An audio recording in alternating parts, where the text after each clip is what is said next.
आज हम बात करने वाले हैं एक ऐसे राजा की जिन्होंने पूरा हिंदुस्तान जीत लिया था। ये पहले थे जो इंडिया में सेकुलरिज्म लेके आए, पहले थे जिन्होंने नैतिकता का पाठ पढ़ाया और इन्होंने कहा कि हम युद्ध से अपनी बाउंड्रीज को नहीं बढ़ाएंगे, हम धर्म से एक्सपेंशन करेंगे। ये एक ज़बरदस्त योद्धा, ज़बरदस्त रूलर वॉरियर सम्राट अशोक, जिनके बारे में आज हम जानेंगे।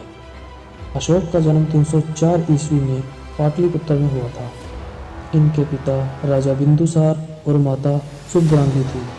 बचपन से ही उनमें लड़ने वाले गुण दिखाई देने लगे, इसलिए उन्हें शाही परीक्षण दिया गया। वे उच्च श्रेणी के शिकारी भी कहलाते थे। उन्होंने लकड़ी की एक छड़ी से ही शेर का शिकार कर दिया था।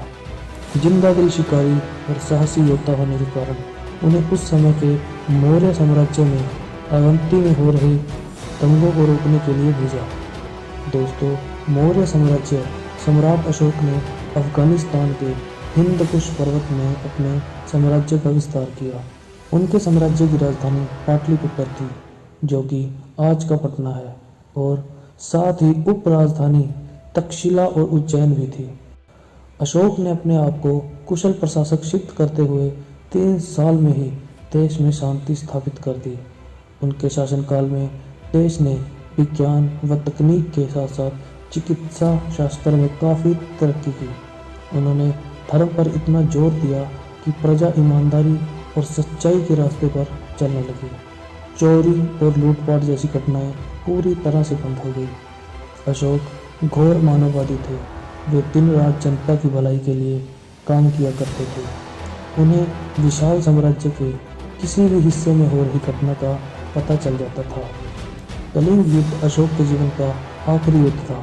इस युद्ध के बाद इनका जीवन पूरी तरह से बदल गया। अशोक ने कलिंग राज्य के खिलाफ एक विध्वंसकारी युद्ध की घोषणा की थी। उन्होंने कलिंग पर जीत हासिल की। उससे पहले उनके किसी पूर्वज ने ऐसा नहीं किया था।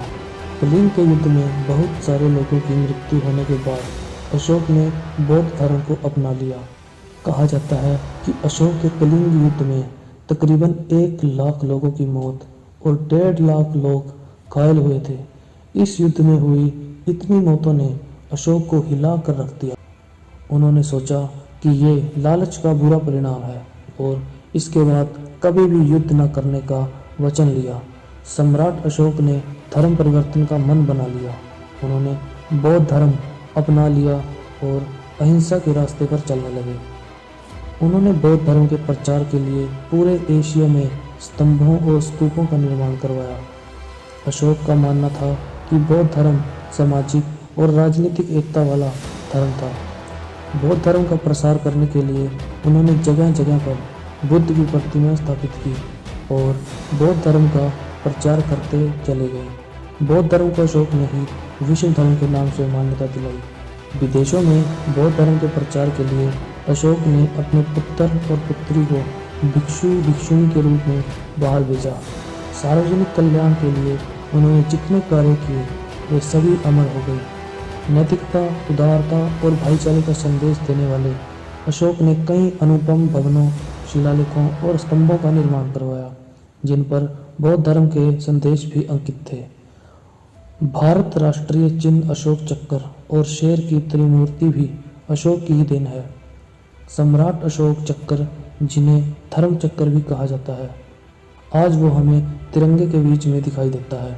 अपने शासनकाल के समय में सम्राट अशोक अपने साम्राज्य को भारत के सभी महाद्वीपों में फैलाने में लगातार 8 साल युद्ध करते रहे।